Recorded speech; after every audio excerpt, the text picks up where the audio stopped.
Hello guys, welcome back to my channel. Today I'll show how to check Facebook comment history.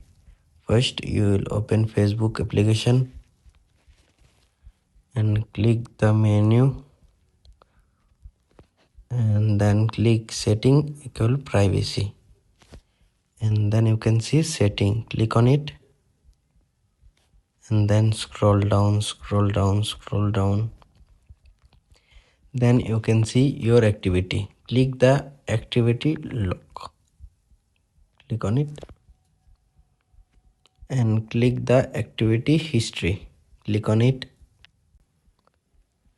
and click filters. Click on it and click the categories. First option. Click on it and click your activity across Facebook. Click on it and then you can see comment and reaction. Click on it and then click comment.